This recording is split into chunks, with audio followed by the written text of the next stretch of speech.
Good evening. My name is Stephanie Dunn, and I want to speak to you today about the mental health issues of women in the criminal justice system. But before I begin, I'd like to give you a scenario that happened to me. One day while sitting in E building, which is a mental health dorm, I just sat down, had just made my rounds, and was making progress notes in my book when I noticed several inmates was going to this one particular room. I was wondering what was going on because whenever you see inmates gathered at one particular room, there's something going on, especially in a mental health dorm.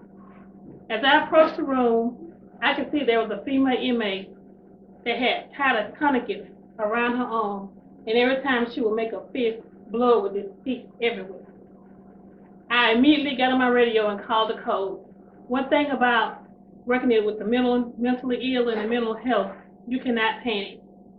So when I called the code, uh, the staff was immediately dispatched and they came to our housing unit. The inmate was escorted to medical and taken out by ambulance.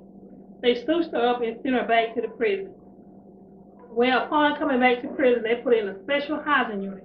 When she got to the special housing unit, she sat there and picked out every one of those sutures they had put in her arm, coughed up a razor, and did the same thing over again. This time when they sent her out, she did not come back. She was sent to a crisis stabilization unit in another facility. My speech is to inform you about the mental health issues of incarcerated women. The goal of this speech is to inform or show that stress, anxiety, and trauma experienced by mental health women with long-term goal of reducing the recidivism rate of women entering the criminal justice system. Therefore, the goal is to inform readers and other public of the mental health issues of women within the criminal justice system. The psychoeducational group intervention has strong efforts in reducing the recidivism rate, anxiety, and stress among mentally health women. Most female inmates know why they have been sent to prison. They're ready to take their punishment and do their time and move on. But most mentally female inmates don't have a clue why they have been sent to prison, nor know they have did something wrong. However, most inmates, female inmates that are sent to prison, are ready to accept their punishment and do their time and move on. And most are ready to get their GED. But with the mental health inmate, it's totally different. They can't grasp the environment they're around long enough. They can't attend classes long enough because of the medication they're prescribed. Some come to class with blood on their homework, on their clothes, and don't know whether they're living in the world now or living in a fantasy world.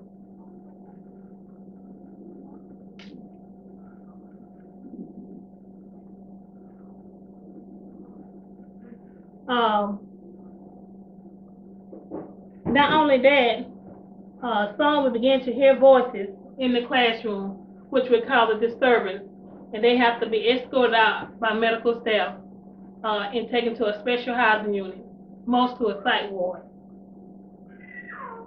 Most mental health women would cut themselves with small pieces of rock, plastic, staples, screws from that they have taken out some wall unit or some other material.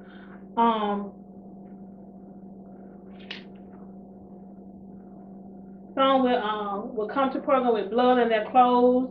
They can't distinguish their fantasies from right and wrong. They're not prepared. If you're not prepared to have contact and socialize with inmates with mental health conditions, then you're not prepared to work in the criminal justice system. Possible cause of high rates of mental health issues among incarcerated women. Inmates with mental health problems were more likely to have been homeless, have current or past violent crimes, drug and past physical sexual abuse. According to the U.S. Department of Justice, which found that 75% of female inmates in prison and jail had some type of mental health problem in the past. In the case of a young woman who banged and yelled throughout the night, it was discovered that she had been kept in a closet as a young child whenever she refused to consent to her uncle's sexual demands. The council ordered a nightlight to be installed in her cell, and the unit became peaceful again. The effectiveness of the program had the inmates change in how they dealt with their lives in the prison system. One of the early participants demonstrated her ability to apply concepts and skills from her group experience. When she was confronted by a correction officer who made despairing remarks about the self-inflicted scars on her arm, instead of striking back in anger, she went to her cell and wrote down her feelings, which she shared later with her group facilitator. Later in the week, another staff person also made negative comments about her scars. This time, she returned to her cell and wrote a poem. Group members reinforced her efforts to change her attitude, and because of her good behavior, she was able to move into the work release program earlier than anticipated. While there, she was able to obtain a divorce from her abusive husband and regain custody of her children, and is currently employed.